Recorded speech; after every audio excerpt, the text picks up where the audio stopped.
High বন্ধুরা, আজকে আমি তোমাদের সাথে শেয়ার করব হচ্ছে পেঁপের কোপ্তা কারি। তার জন্য দেখো আমি কড়াতে গরম জল বসিয়ে দিয়েছি। জল আমার গরম হয়ে গেছে। এরপর আমি আগে থেকে ভালো করে খোসা ছাড়িয়ে পেঁপে ধুয়ে ওটাকে গ্রেটারে কুড়িয়ে নিয়েছি।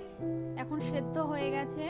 আমি এটা ভালো করে জল ঝরিয়ে নিয়ে একটা প্লেটের মধ্যে রেখে তাতে নুন, লঙ্কার গুঁড়ো, জিরের গুঁড়ো আর দেবো হলো গরম মশলা গুঁড়ো,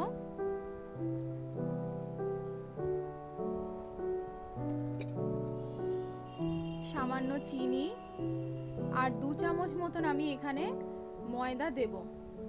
দিয়ে সমস্ত উপকরণ আমি পেঁপের সাথে ভালো করে মেখে নেব।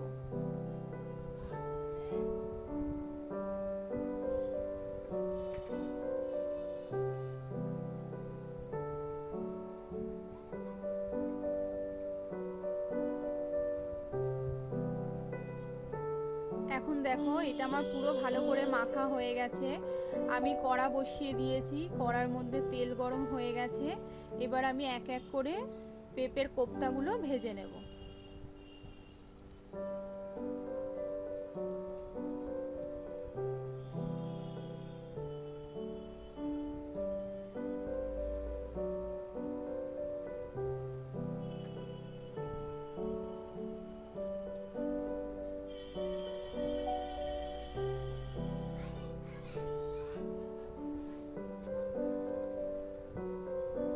আমার এক পিঠ ভাজা হয়ে গেছে। এবার আমি এইগুলোকে আবার উল্টে দেব। আর এভাবেই আমি উল্টে পাল্টে সমস্ত বড়াগুলো ভালো করে ভেজে নেব।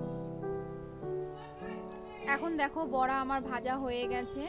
এবার আমি এইগুলো একটা প্লেটের মধ্যে তুলে নেব। আর ঠিক এভাবেই আমি বাকি সমস্ত কোপ্তাগুলো ভেজে তুলে নেব।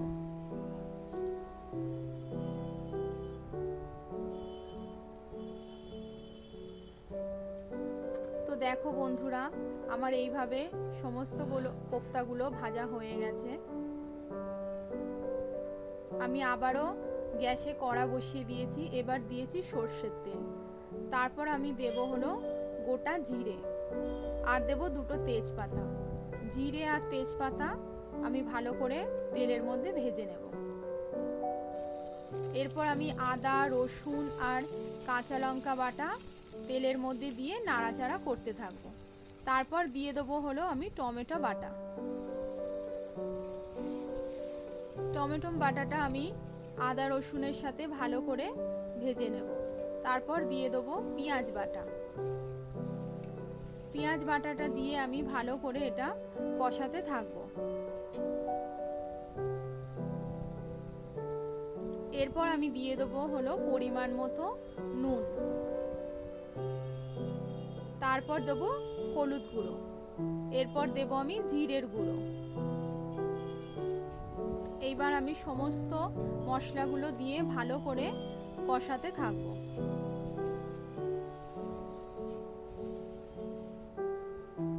তারপর সামান্য চিনি দিয়ে দেবো আর দেবো হলো কাশ্মীরি লঙ্কার গুঁড়ো।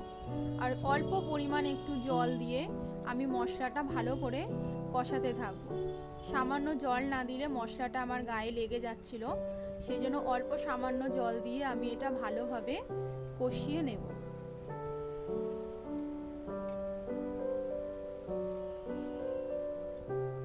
এখন দেখো বন্ধুরা, আমার মশলাটা কষানো হয়ে গেছে।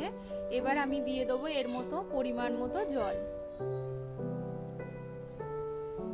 এর মধ্যে আমি পরিমাণ মতো জল দিয়ে দিয়েছি। তারপর দেখো আমার ঝোলটা ফুটে গেছে। আমি এর মধ্যে কোপ্তাগুলো দিয়ে দেব। ঝোলের মধ্যে কোপ্তাগুলো ভালো করে সেদ্ধ করে নেব, ভালো করে নাড়াচাড়া করে সেদ্ধ করে নেব। তারপর দিয়ে দেবো আমি পরিমাণ মতো ঘি। ঘি দিয়ে দেবো আর দিয়ে দেবো হলো গরম মশলার গুঁড়ো। ঘি আর গরম মশলার গুঁড়ো কোপ্তার মধ্যে দিলে কোপ্তার স্বাদ অনেকটাই বেড়ে যায়, তো সেই জন্য এটা এর মধ্যে আমি দিয়ে দেবো।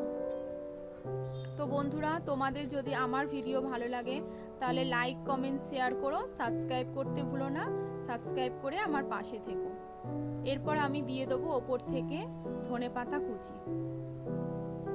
ধনেপাতা কুচিটা দিয়ে আমি আলতোভাবে নাড়াচাড়া করে এটা আমি একটা প্লেটের মধ্যে নামিয়ে নেব।